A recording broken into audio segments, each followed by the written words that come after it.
Story 1, Haunted New Home. My name is Mark, and I'm a father of two wonderful children, Emma and Liam, and a loving husband to my wife, Jane. We recently moved to the city and were thrilled to purchase our dream house. It was a beautiful two-story home with a white picket fence, large windows, and a well-manicured lawn. The house was everything we had ever wanted and more. A perfect place to start a new chapter of our lives. The moment we stepped into the house, we were struck by its beauty. The wooden floors gleamed under the sunlight that streamed through the large windows, casting patterns on the walls. The living room was spacious with high ceilings and a large fireplace that made it feel cozy and warm.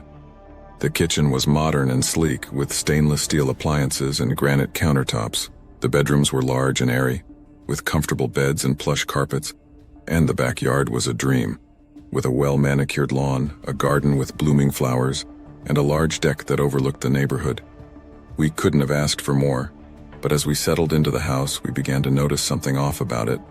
The air was heavy, as if there was a presence lurking in the shadows.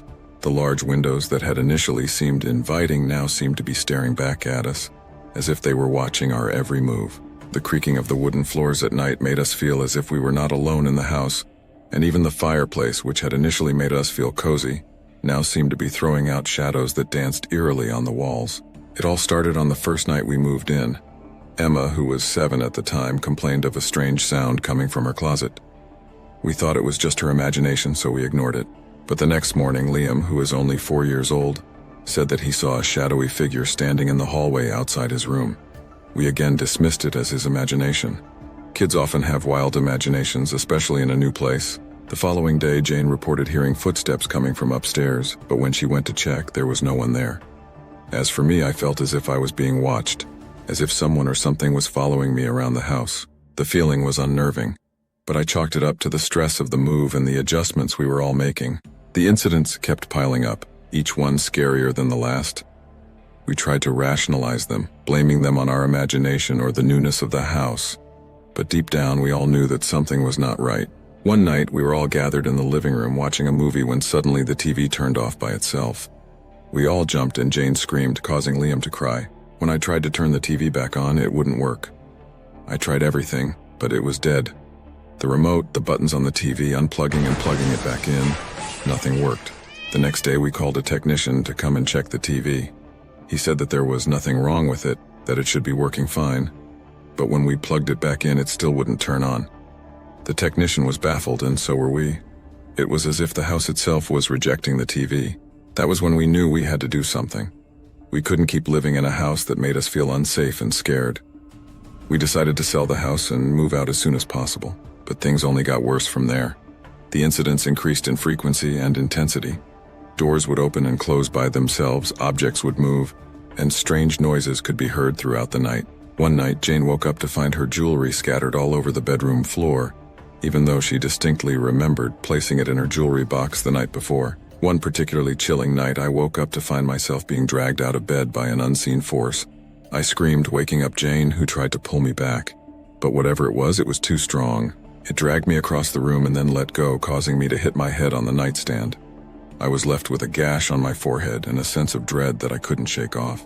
That was the last straw. We packed up our things and left the house the next morning, leaving behind all the furniture and everything we had bought for the house. We couldn't bear to take anything from that place with us. It felt tainted, cursed. We sought counseling to help us cope with the trauma, and over time the nightmares became less frequent. However, we always kept a watchful eye, wary of any sign that the past might come back to haunt us. We never spoke about our experiences again, but I know that they will haunt us for the rest of our lives. We later found out that the house was built on a burial ground, and that many families had moved in and out of the house before us, all reporting similar incidents. I don't know what happened to the house after we left, but I pray that no one else has to go through what we did. The memory of that house still sends chills down my spine, and I will never forget the fear and unease we felt during that month.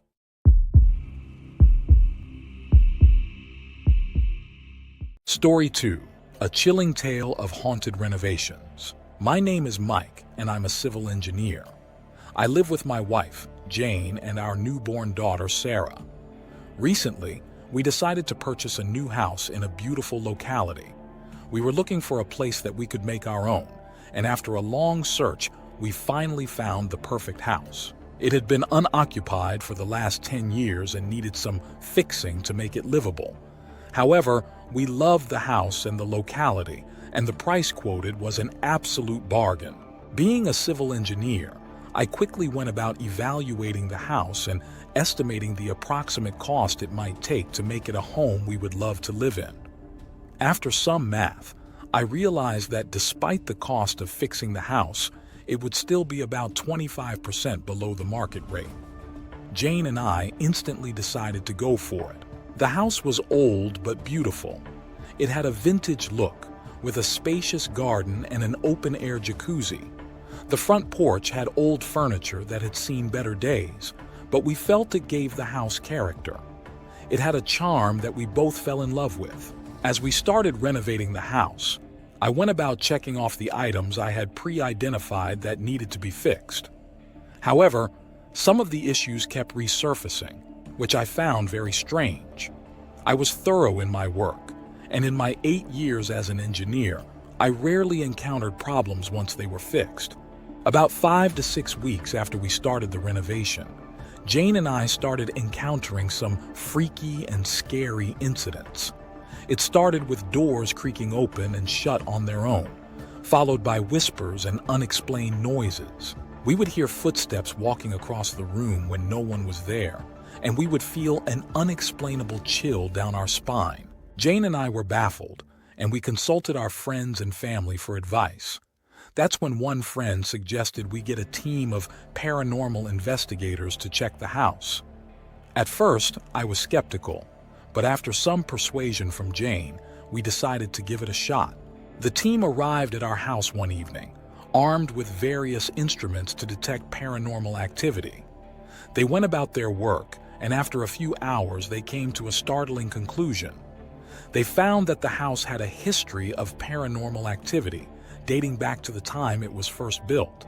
The investigators told us that the house was built on an ancient burial ground, and the spirits of the dead were angry that their resting place had been disturbed. They explained that the house had to be cleansed of these spirits, or we would never have peace in our home. We were both horrified, but at the same time, relieved that we had finally found the cause of our problems. The team went about their work, performing a cleansing ceremony, and we watched as they exorcised the spirits from our home. After the ceremony was over, the house felt different. It was as if the air had cleared, and we felt a sense of calm that we had never felt before. The whispers and unexplained noises stopped, and we were able to sleep peacefully at night. As the days went by, Jane and I began to settle into our new home. We decorated it with our favorite artwork and filled it with the cozy furniture that we had always dreamed of. Our daughter Sarah was growing up quickly, and we were excited to watch her crawl and explore the many rooms of our house. However, every once in a while, we would catch a glimpse of something out of the corner of our eye or hear a faint whisper that would send shivers down our spine. We tried to ignore it, hoping that it was just our imagination, but the feeling of unease persisted. One night, as Jane and I were getting ready for bed, we heard a loud thud coming from the living room. We rushed to see what had happened and found that one of our picture frames had fallen off the wall and shattered into a million pieces. We had hung that picture ourselves, and we knew that it was secure. We couldn't explain how it had fallen off on its own. It was then that we decided to call in the paranormal investigators once again. We couldn't deny that there was something odd happening in our house, and we wanted to know what it was. The team arrived promptly and began their investigation. This time, the team found that there was a presence in our home, a spirit that had not been exorcised during the initial cleansing. The spirit was not malicious, but it was unhappy that its resting place had been disturbed. The team advised us to perform another cleansing ceremony, and we agreed. As we watched the team perform the cleansing ceremony, we could feel the energy in our home shift. It was as if the spirit was finally able to find peace and move on. We were grateful to the team for helping us once again, and were hopeful that this time we would be able to live in peace. After the cleansing ceremony, Jane and I decided to do some research on the history of our home. We found out that the house had been built in the early 1900s and had changed hands several times over the years. We discovered that the previous owners had experienced similar incidents of paranormal activity, but they had chosen to ignore it. We realized that the spirits of the dead who had been buried on the land where our house was built were still present. They were not malevolent, but they were unhappy at being disturbed. We decided to honor them by creating a small memorial in our garden. We planted flowers and placed candles and incense around it, hoping to appease the spirits. From that day on, our home felt different. We no longer felt the chill down our spine or heard unexplained whispers. We felt that our home was now truly ours, and we were grateful for the experience that had brought us closer together. In the end, our decision to purchase the house had turned out to be the right one. We had learned to respect the history of our home and had come to appreciate its beauty even more.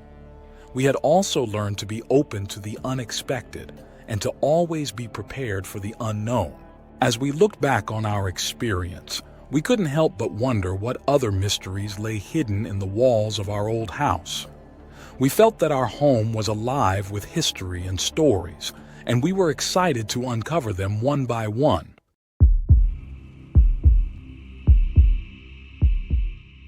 Story 3. The Pink Hand. Although this incident happened about 10 years ago when I was 15, I distinctly remember it as if I experienced it yesterday. My family had recently moved into a stunning 6-bedroom house, and we were thrilled to host my sister Gina's wedding. It was a long-awaited event, and everyone in the extended family had arrived that morning, filling the house with laughter and joy. As the day went on, there was chaos and fun everywhere. People were shopping, running errands, and catching up on old times, while the young ones were busy playing in the backyard all day. It was a lively atmosphere, and I was happy to be surrounded by my family. As the evening approached, most of the family members were busy with the wedding preparation. However, my cousin Jason and I were not particularly excited about the wedding preparations, so we decided to play a board game in the corner room upstairs. It was a perfect place to play, as it was quiet and secluded from the rest of the house. The layout of the house was quite impressive, with 6 spacious bedrooms spread across 2 floors. The master bedroom was on the first floor, and it had a large king-size bed with a beautiful wooden frame, accompanied by matching bedside tables and lamps. The other bedrooms were on the second floor, with each room having its own distinct character and decor. The room where we played the board game had a beautiful view of the backyard and the surrounding hills.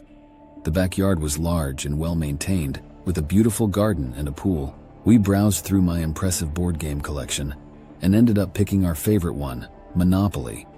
We laid out the game and in no time were completely engrossed in it, when suddenly I looked up and had a blank stare. Jason noticed my expression and followed my gaze. We both froze for a moment, staring at the same spot in the room. I realized Jason was looking at the same thing, so I asked him what he saw. Jason said, "A pink hand," and I nodded in agreement, adding that it was hazy and only the fingers till the wrist were visible. We were both stunned and wondered how we could both see and experience the same thing. We freaked out and ran out of the room, not wanting to stick around. We went downstairs and narrated the incident to my mom, who shrugged it off as a figment of our imagination. But we knew it couldn't be that because both of us saw the same thing at the same time, which was too much of a coincidence. We tried to explain it to her, but she had a lot on her plate already and didn't think too much of it.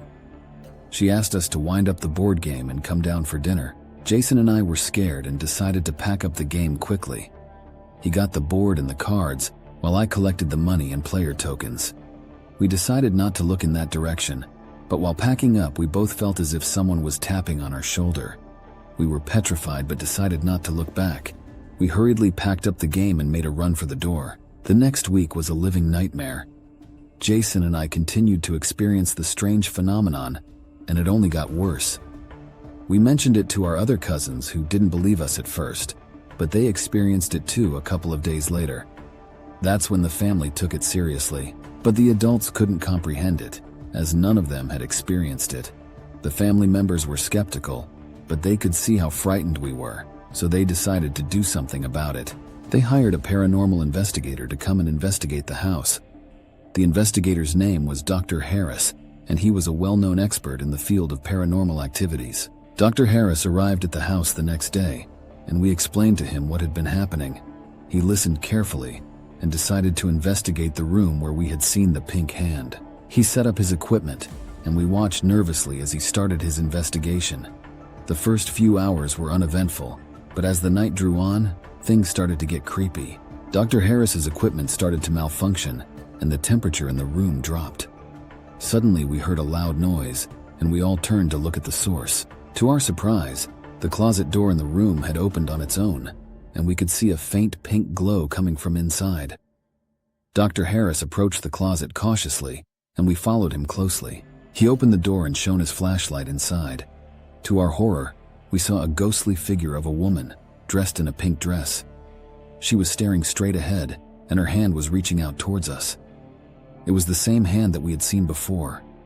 We were all paralyzed with fear, unable to move. Dr. Harris approached the figure, and instantly the ghostly woman disappeared. Dr. Harris explained to us that the house was built by a couple who were in love and had eloped from their family as they were not accepted. The ghostly figure was the spirit of a woman who, along with her husband, had died many years ago due to severe health issues. He said that she was angry because neither she nor her husband had got a proper funeral. We were all shocked to hear this, and we couldn't believe that we were living in a haunted house. Dr. Harris advised that the only way to calm the spirit was to give her and her husband the proper respect they deserved. He suggested holding a ceremony to honor their memory and to lay their spirits to rest. Despite our initial fear, we all agreed that this was the best course of action. The next day, my family and I, along with Dr. Harris, gathered in the room where we had seen the ghostly figure. We placed a small table in the center of the room and adorned it with flowers and candles. Dr. Harris had brought some ceremonial items, including a small bell and a bowl of holy water. He instructed us to hold hands and form a circle around the table. As Dr. Harris began the ceremony, chanting softly and ringing the bell, the room seemed to grow colder, and an eerie silence fell upon us. We could feel a presence in the room, and a sense of peace slowly began to replace our fear. Dr. Harris then sprinkled holy water around the room, and we all closed our eyes, sending our thoughts and prayers to the departed souls. Suddenly, the room grew warm again, and we felt a gentle breeze brush past us. When we opened our eyes, the candles flickered gently, and a feeling of tranquility enveloped the room. Dr. Harris smiled and told us that the spirits had accepted our gesture and were now at peace. Over the next few days, the house felt different. The air was lighter, and there was no longer a sense of unease. The strange occurrences stopped, and the pink hand never appeared again. Jason and I felt relieved, and so did the rest of the family. Gina's wedding went off without a hitch, filled with joy and celebration. Our family was closer than ever, having faced and overcome such an unusual challenge together. The incident with the pink hand became a family legend, a tale we would recount at gatherings, always ending with a toast to the couple who found peace at last. As years went by, the memory of that eerie experience remained vivid, but no longer frightening. It served as a reminder that sometimes the past lingers in unexpected ways, and it is up to us to honor and respect those who came before us, even if they reach out to us from the beyond.